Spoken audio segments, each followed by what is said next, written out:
The storm begins. It was a late afternoon when the sky turned dark over the small coastal town of Briars Point. The peaceful seaside air was replaced by howling winds and ominous clouds, signaling a storm unlike any the town had seen in years. Amidst this chaos, Lucy Caldwell, a journalist eager for her next big story, watched from the balcony of her rented beach house. She had come here for a break from her fast paced city life, but instead, she found herself caught in a whirlwind of events that would change everything. As the winds picked up speed, Lucy received an urgent phone call from her editor, Tom. A series of strange, violent incidents had been reported all across the town. People were acting erratically, as though under some spell. It began with harmless confusion, but quickly spiraled into panic. Fires erupted, people fought in the streets, and cars were abandoned. "It's like everyone's lost their minds." "Lucy," Tom said, "you're in the middle of it. Find out what's going on." Determined to get to the bottom of the unfolding madness, Lucy grabbed her camera and notebook.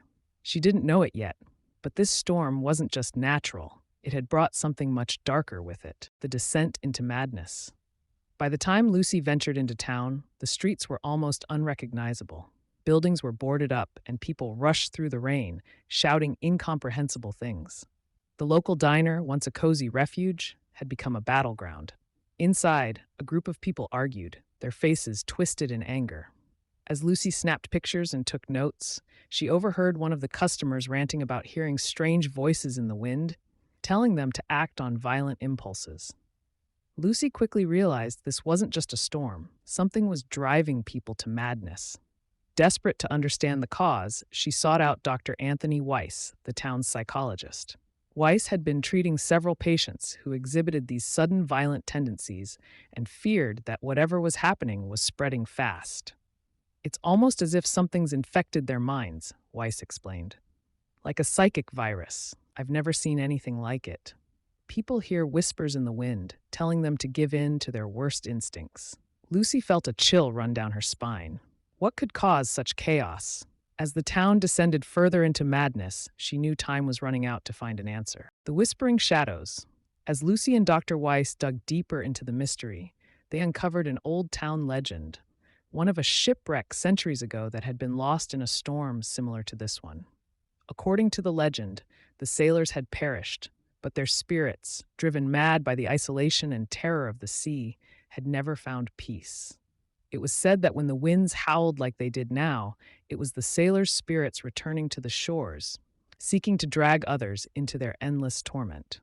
Skeptical but desperate, Lucy and Weiss searched the town archives for records of the shipwreck. What they found was chilling. The storm that had wrecked the ship was exactly 100 years ago to the day. Old diaries from survivors of that time described strange behavior that eerily mirrored what was happening now. Violence, hallucinations, and whispers in the wind. "We have to stop it," Lucy said. "If this storm is tied to that shipwreck, there must be a way to break the cycle." But Weiss was uncertain. If this is supernatural, how do we fight it? The final reckoning. As the storm raged at its peak, Lucy and Weiss discovered an ancient sailor's journal hidden in the town's lighthouse. The journal told of a ritual meant to appease the spirits of the shipwrecked sailors, an offering to calm their anger and free the town from their grip. The ritual required them to return a piece of the wreck to the sea, along with a message of forgiveness. The problem? No one had seen the ship's remains in decades. Racing against time, Lucy and Weiss braved the storm, heading toward the rocky shoreline where the ship had once crashed. There, among the jagged rocks, they found it, a small, decaying fragment of the ship's hull, half buried beneath the sand. With the fragment in hand, Lucy stood at the edge of the storm-tossed waves, shouting into the wind, "We forgive you. Leave us in peace." As she tossed the fragment into the sea, a deafening silence followed. The winds died down, and the clouds slowly parted. The madness lifted from the town as quickly as it had descended.